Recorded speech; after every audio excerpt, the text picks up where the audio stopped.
स्वागत है आप सभी का आधुनिक भारत के पार्ट 2 पे। और ये वीडियोस आपके लिए बहुत ही उपयोगी होने वाले हैं। पहला प्रश्न, किसने महात्मा गांधी के साथ नमक सत्याग्रह का नेतृत्व किया था?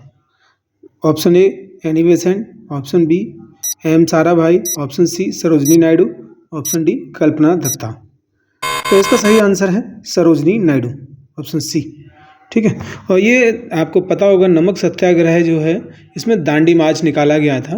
ये 12 मार्च से लेकर 5 अप्रैल 1930 तक चला था। 5 अप्रैल 1930 को ये आपको पता हो शायद महात्मा गांधी ने ये साबरमती आश्रम से लेकर दांडी नामक स्थान तक निकाला था और 5 अप्रैल 1930 को जाके नमक कानून तोड़ा था। चलते हैं अगले क्वेश्चन पे। सती प्रथा किसके द्वारा प्रतिबंधित की गई? Number A Warren Hastings, number B Wellesley, number C William Bentinck, number D Dalhousie. इसका सही आंसर है लॉर्ड विलियम बेंटिंग। ठीक है, विलियम बेंटिंग। और ये विलियम बेंटिंग ने जो है 1829 में प्रतिबंधित की थी। ठीक है, और इसमें समाज सुधारक राजा राम मोहन राय ने महत्वपूर्ण भूमिका निभाई थी इस बारे में। चलते हैं अगले क्वेश्चन पे।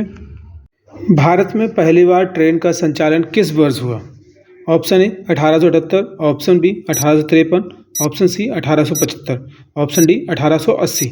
इसका सही आंसर है 1853, जो कि 1853 में मुंबई से लेके ठाणे के मध्य चलाई गई थी भारत में पहली ट्रेन। ठीक है, चलते हैं अगले क्वेश्चन पे।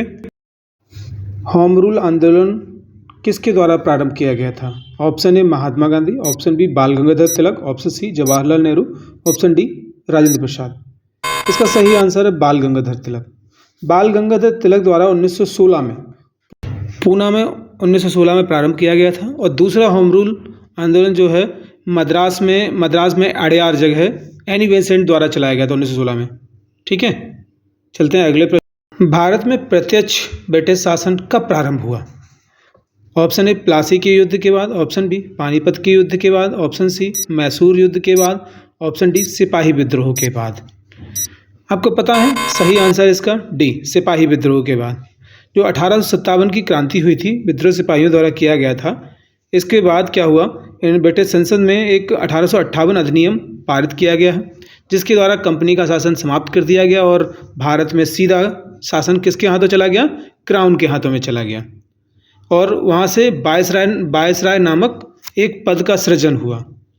ठीक है, चलते हैं अगले प्रश्न पर। संविधान सभा की संघ शक्ति का अध्यक्ष कौन था?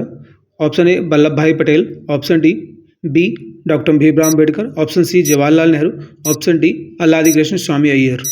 इसका सही आंसर है ऑप्शन सी जवाहरलाल नेहरू।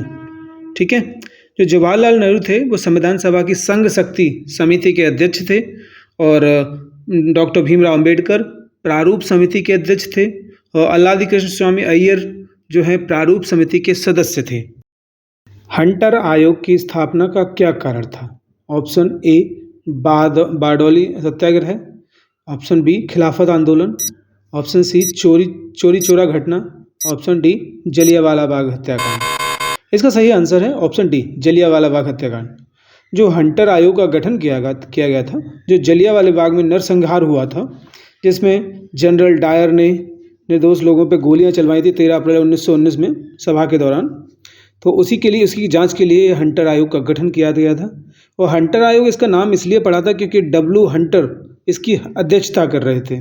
ठीक है, और इस आयोग ने जो रिपोर्ट दी थी उसमें जनरल डायर को बेगुनाह घोषित किया था इस रिपोर्ट के द्वारा। ठीक है, चलते हैं अगले क्वेश्चन पर। स्वामी दयानंद सरस्वती का वास्तविक नाम था? Option A Abhishankar, option B Gauri Shankar, option C Dayashankar, option D Mool Shankar. इनका सही नाम था, वास्तविक नाम था मूल शंकर। और आपको बताना चाहेंगे जो स्वामी दयानंद सरस्वती थे ये आर्य समाज के संस्थापक थे और इनका जन्म गुजरात में 1824 में मोरबी नामक स्थान पर हुआ था। ठीक है, चलते हैं अगले प्रश्न पर। स्वतंत्र भारत के ध्वज को डिजाइन करने वाला व्यक्ति? Option A Bankim Chandra Chatterjee, option B Rabindranath Tagore, option C Mahatma Gandhi, option D Pingali Venkayya. इसका सही आंसर है पिंगली वेंकैया। ठीक है, कांग्रेस के लिए एक झंडे का विचार सबसे पहले महात्मा गांधी ने दिया था और बाद में पिंगली वेंकैया ने जो आधुनिक झंडा है ना, उसमें मूल झंडे में जो चरखे की जगह अशोक का चक्र का प्रारूप तैयार किया था। ठीक है, चलते हैं अगले। भारत में पोस्ट स्टाम्प का प्रचलन करने वाला गवर्नर जनरल था? Option A Dalhousie, option B Lord Auckland, option C Canning, option D William Bentinck. इसका सही आंसर है लॉर्ड डलहौजी। ठीक है, लॉर्ड डलहौजी ने जो है और भी कार्य किए थे, जैसे हड़प नीति लॉर्ड डलहौजी के द्वारा प्रारंभ की गई थी, और रेलवे का प्रारंभ डलहौजी के द्वारा, और सिविल सेवा के लिए लिखित परीक्षा की जो है ना, इसको भी प्रारंभ करने वाला कौन था? लॉर्ड डलहौजी। सब्सक्राइब करें और बेल आइकन दबाना बिल्कुल ना भूलें।